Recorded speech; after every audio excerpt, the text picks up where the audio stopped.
लगी जागले कि फिर ये हंसी रात हो न हो,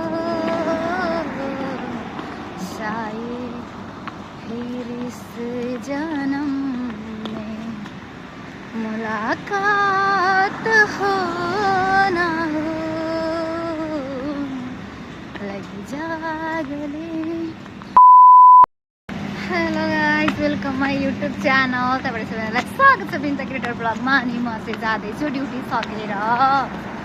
मलाई चाहिँ एक्लै हिँड्न अनि यस्तै क्यामेरामा मान्छेहरूलाई बोल्न अप्ठ्यारो लाग्छ, कसरी बोल्छौ भन्नुहुन्छ होइन।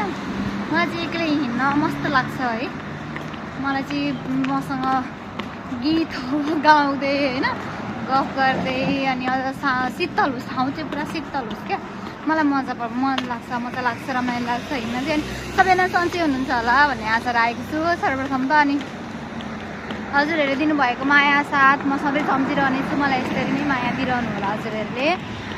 अनि हजुरहरूकै साथको कारणले गर्दाखेरि चाहिँ म युट्युबबाट सन्यास लिनु पर्यो भन्दै थिएँ। सन्यास लिन मन लागेन, किनभने हजुरहरूले बिन्ता प्लिज एकछिन तिमी किन भिडियो हाल्दैनौ, भिडियो हाल न भनेर हजुरहरूले फिडब्याक दिइरहनु भएको हुन्छ राम्रो राम्रो। अनि मेरो बारेमा पनि सोधिरहनु भएको हुन्छ नि, त्यही कारणले गर्दा पनि म भिडियो बनाउन छोड्न मन लाग्दैन। अहिले चाहिँ म चाहिँ ड्युटी सकेर जाँदैछु रुमतिर।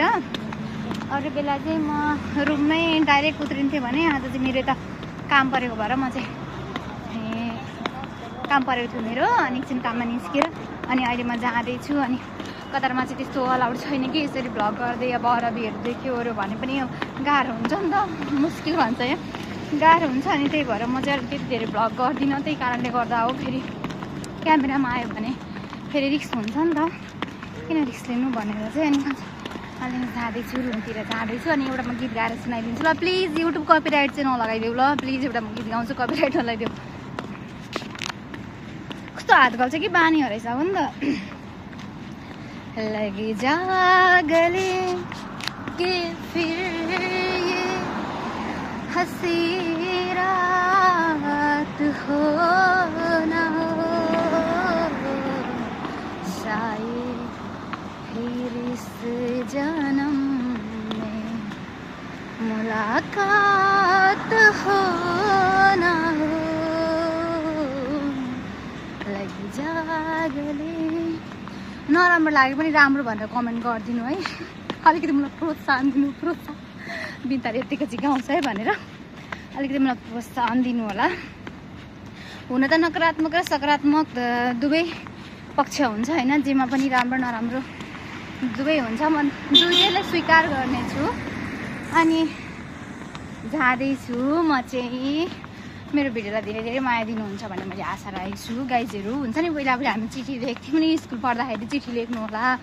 त्यहाँनिर चाहिँ आफ्नो कसै साथीलाई मैले पनि आशा राखेको छु तपाईँ सन्चै हुनुहुन्छ होला भन्ने लेख्थ्यौँ हो। त्यस्तै मैले पनि आशा राखेको छु मेरो भ्लग हेरिदिनुहुन्छ हजुरहरूले। भन कस्तो लास्टै हात गलो के मेरो गाइज, बानी हरायो नि त भ्लग गर्ने। अनि भ्लग गर्ने बानी पनि कसरी बसाउनु त हौ, भ्लगै चल्दैन। हेर्दाको चाहिँ म कत्रो च्यानल छ भाइ भिन्तातिर छ नि, यत्रो सब्सक्राइबर छ त यार, त टन्नै गाउँछ होला, मोनिटाइज भइहाल्यो च्यानल भन्छ। हुनु कसले हेर्छ भिडियो र मोनिटाइज हुनु त। चल्ने मान्छेको त्यसै पनि चल्छ, या त कति मिहिनेत गर्दा पनि चल्दैन, या त युट्युबले बुस्ट नै नगरिदिएको हो कि भिडियो नदेखाइदिएको हो कि थाहा नै छैन। कति धेरै अब मलाई सपोर्ट गर्नेहरू पनि भन्नुहुन्छ भिडियो आउँदैन बिन्ता भन्नुहुन्छ, किन जाँदैन कि मेरो भिडियो। प्लिज युट्युब मेहरबान गरिदिऊ मलाई। अनि म चाहिँ एक्लै बाटोमा सुनसान रातमा यो मेरो आत्मा सकिएको भनेको छ। त्यसले म चाहिँ सुनसान रातमा एक्लै भ्लग गरेर कुदिरहेको छु। गाडीमा मान्छेहरू एसी भएको गाडीमा कुदिरहेको मस्त है।